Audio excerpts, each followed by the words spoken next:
All right. So Boba Fett, I'm a huge Star Wars fan.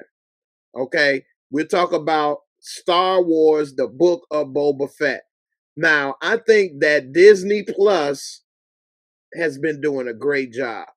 They have came out with a bunch of back-to-back very good shows with Marvel. Now they have the Star Wars franchise. They're doing a great job with Star Wars, with the Mandalorian, Boba Fett, and now I think they are going to do an Obi-Wan series after Boba Fett. You know, normally when a big conglomerate like Disney buys these types of properties, when they bought Marvel and they bought Star Wars, and now they've just recently bought Fox, normally they mess it up.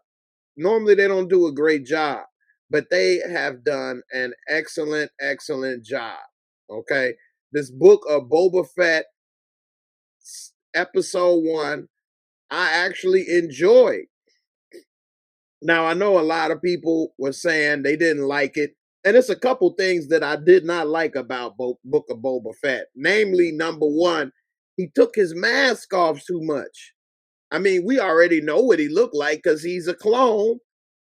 So it was no need to take the mask off because we know who it is. But I guess they wanted us to know that they brought back the same actor, which is dope.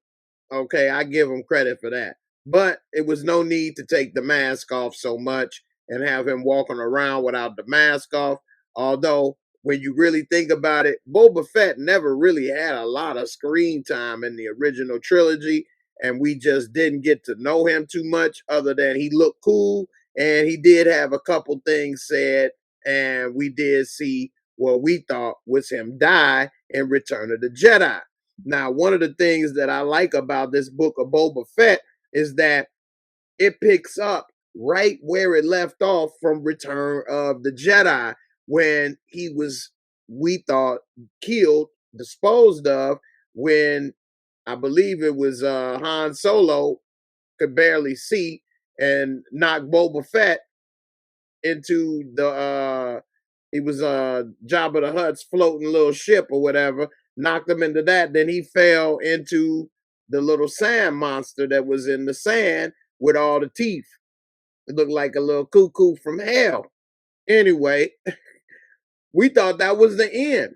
Well, in the book of Boba Fett, it picks up while he's inside of there. Now we see that he was almost close to death, and other people, stormtroopers and others that fell in there were dead. And he was in that thing, which was similar to, like, I guess, a stomach of what it would have. And he was getting digested almost. It was messing him up.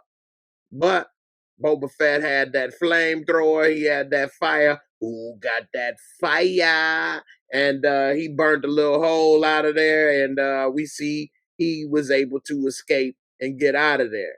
So that was pretty cool. And then we see, though, even though he did make it out of there, it took its toll on him. His face was messed up. He was wore out. And who comes through? The Jawas. The Jawas is like the little garbage junk men gangsters of the galaxy, man. You don't want to mess with the Jawas. The Jawas are debo your ass, man. Rob you. They like the, you know what I'm saying, the street gang. And the Jawas that come through, they then took his armor, took him away, and we had to see him pretty much get himself back together. Um, and so what we did see, as I'm just recapping it, because I still, if you haven't watched it, I want you to watch it. It's only been one episode. It's on Disney Plus, and I would love to watch it with my Discord members, but you guys, man, they only want to watch Power Book 2 all the time. When I'm playing Power Book 2, Discord family is there. It's deep. When I want to play other stuff, it's crickets. Don't nobody want to watch. Y'all got to come and expand your mind. You got to watch this come through. Boba Fett was good. So we see that because we know Jabba the Hutt is dead, because Princess Leia choked him out. He had that big ass tongue. Like, oh, yeah. Anyway, so now Boba Fett is the gangster, the leader of the crew that Jabba the Hutt ran, because Jabba the Hutt was like a notorious gangster. Think of him as like Tookie Williams or something. You know what I mean? Except he wasn't in jail and he ran things. People had to pay him money. Jabba the Hutt was ruthless. Well, now Boba the Fett is. I was about to call him Boba the Hutt. Boba the Hutt. He's running things and he's trying to rule things, but not through fear, but through respect. He has a sidekick in this who is a woman, and that's who this is right here. And she is supposed to be like one of the top assassins in the galaxy, or at least in his part of the galaxy. And so she ain't no joke.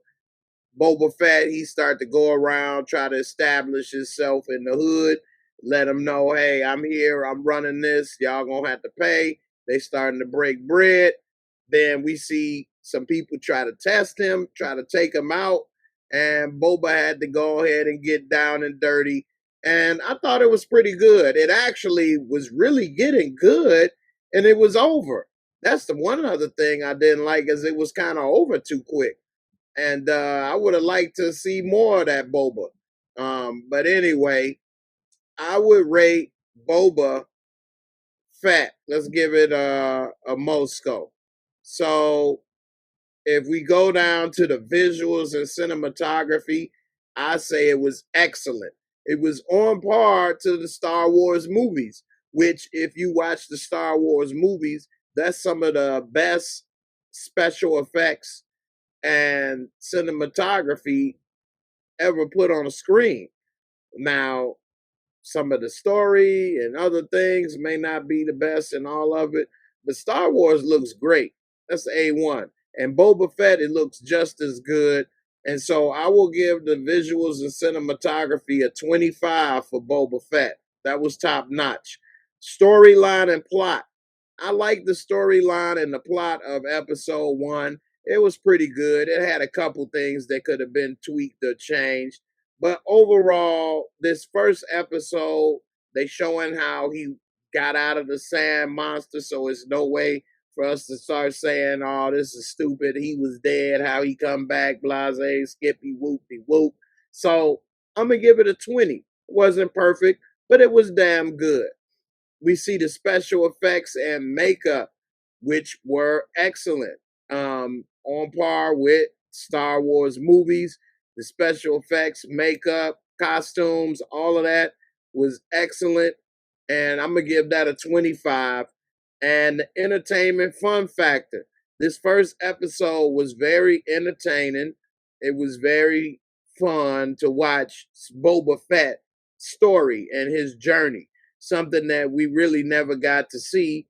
We did see in Attack of the Clones him as a kid and his father, but we never really got to see much about Bobby. So we got to get a little bit of what he's like, what he's been into, and it got me interested in wanting to see more. So I can't wait to see the next episode on Wednesday and see how that turns out. And that's another thing. Disneyplus does have Wednesdays on lock. That was smart to put their shows in the middle of the week where it's no competition. And I think that's a great idea. And so that first episode, I'm going to give it a 20. So we have what? I give it a total score, most score of a 90, which you can say is a 9.0. Boba Fett was excellent. The first episode was very good. It wasn't perfect, but as a Star Wars fan, I really enjoyed it. And that was a good first episode. The Mandalorian is very good as well. We did see Boba Fett want to get his armor back in that in season 2. And so Boba Fett, I'm looking forward to seeing what they got next. Thanks for watching. I hope you enjoyed the video. Please hit that like, subscribe, bang that bell, and I'll catch you on the next one. Peace.